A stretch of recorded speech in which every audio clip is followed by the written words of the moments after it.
most Arc Raiders players are making these same mistakes I did early on. So I've brought you 20 advanced tips that will instantly make you better. And I guarantee a few of these will surprise you, even if you're a veteran player. I've got a couple hundred hours in this game, and these are the things I wish I learned way earlier. So grab a drink and let's begin. I want all of you to watch this closely. Reloading, that takes approximately 3 seconds.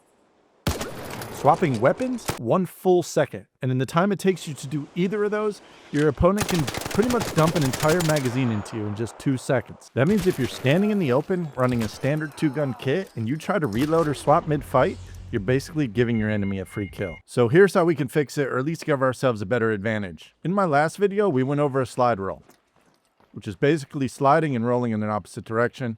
And then we paired it with a shot and a roll back into cover. What we are going to do is add one more input. So we are going to slide, shot, hit the switch weapon button, and then roll. And what that'll do is it'll allow you to roll while switching your weapon. It's best used to play off cover, but you're not always able to get into those situations. So if you find yourself in an engagement out in the open, use this to break line of sight and make their tracking a little bit more difficult so they're landing less free shots on you. Now, for my shoddy boys that like to do this is an excellent way for you to avoid unnecessary damage.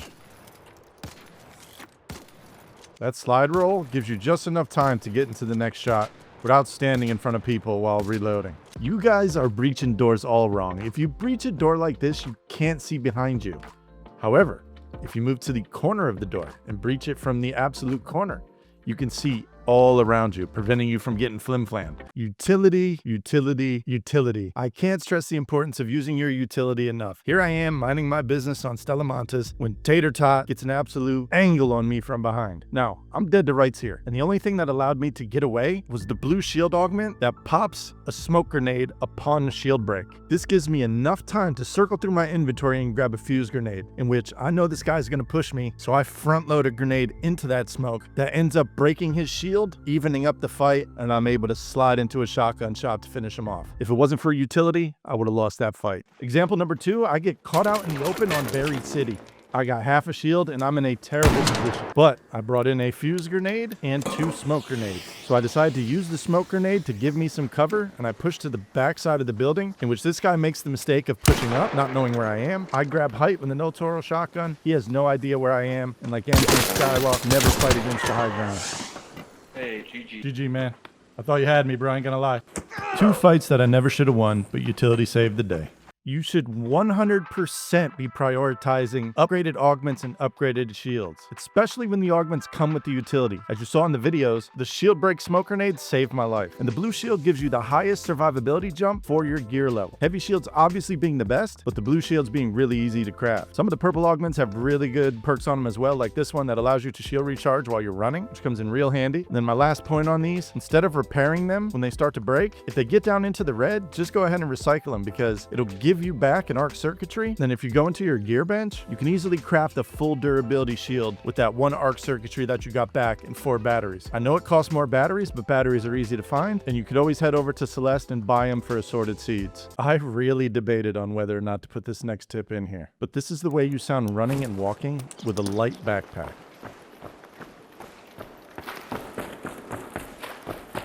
Now this is the way you sound with an over-encumbered backpack.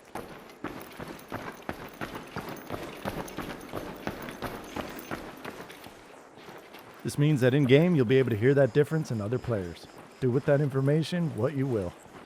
Did you know you could be the Aaron Judge of Arc Raiders? The pickaxe actually has 2 separate swings. Left-clicking in the mouse does this swing right here, while right-clicking will do an overhand swing. Now, this really comes in handy for killing these damn pop, as well as the ticks on the ceilings. You can also get a decent swing at the wasps with the overhead.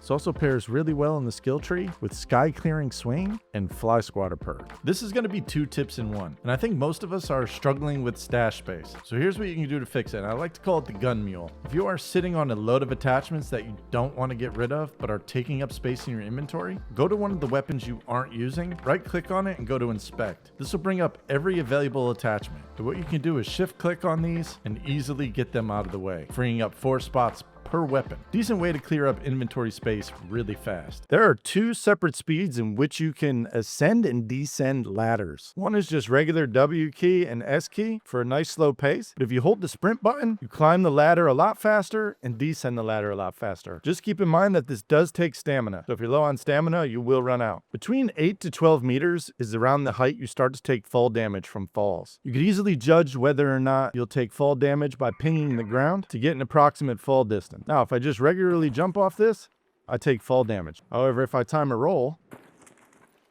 I avoid fall damage altogether. Now, these abilities pair really well in the skill tree with sturdy ankles, taking less fall damage when you fall from a non-lethal height, and ready to roll. When falling, your timing window to perform a recovery roll is increased. So clutch in those situations where you're low health but have to jump to get away. If you're looking to quickly mod out your weapon and you have a load of attachments in your inventory, all you have to do is click the empty mod slot from the weapon slot and it'll bring up the attachments that you can add to that weapon. Then you can easily just shift click them over for an insanely easy way to just mod out your weapon without taking up a bunch of time. We learned in my last video that splitting stacks is easily done with Alt. If you don't want to bring a 5 stack of shield rechargers into the raid, you can just hold Alt and drag. But a lot easier way to do this on PC is to hold Shift and Alt and click the item, which will automatically split the stack for you and put it in your inventory into your quick use spot. This also works the opposite way. So coming out of a raid, if you don't want to bring all your utility back into the next raid, a real simple way to get it back in your stash. You need to make sure you are taking advantage of in-round crafting in this skill tree, if nothing else in these survival nodes. This can keep you alive a hell of a lot longer, especially if you've ran out of bandages and shield rechargers. It's also really easy to craft adrenaline shots in raid and light impact grenades. Or if you just simply want to craft smoke grenades to help you extract a lot easier or get out of situations where you might be pinned by other players or arc. So do not sleep on the ability to craft in-game. If you go deeper into the survival tree, you unlock Traveling Tinkerer, which unlocks additional items to field craft. Now, I haven't taken it, but the community says it's extremely useful. Don't go crazy when it comes to grinding out weapon attachments, because let's take a look at this. This is a level 1 Stitcher with no mods.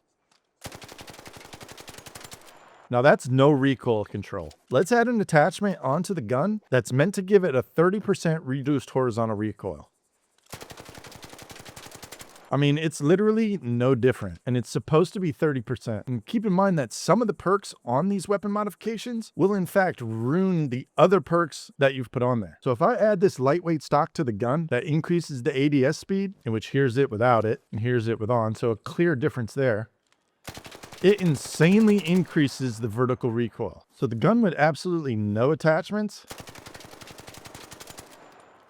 and the gun with attachments, either isn't far off at all, or it's slightly worse depending on what you've put on. So just really pay attention when you're choosing weapon mods for your guns, because they can have some gnarly effects. Now let's get into some community supplied tips. These tips were supplied by community members on my last video in the comments section. I think it would be a great idea to appreciate the people that commented with helpful hints for other raiders by showing what they wrote. Dismelian writes, don't keep augments or shields in your stash. Craft them as you need one unless you can't craft a specific one, because they always take away one standalone slot for no reason, while the materials to craft them can stack up to 5 to 15 at once. So that's an extremely useful tip for freeing up your inventory space. He also writes that if you're at endgame, stop keeping any ammo in your stash, unless it's hole cracker ammo. Craft or vendor buy them on the fly for a raid, especially if you have crafting materials and heaps of money already, because ammo isn't that expensive to craft or buy, and it's also helpful with freeing up inventory space. MS2505 writes, check how many bullets your gun carries in a magazine and carry it as extra ammo before you enter a raid. This extra ammo will then be loaded into your magazine when the raid starts, giving you an extra magazine of ammo and keeping an inventory slot free. So looking at this in game, if the Stitcher we are carrying in game takes 25 bullets, you load into the raid with it empty, and it's going to draw from this 100 stack of light ammo.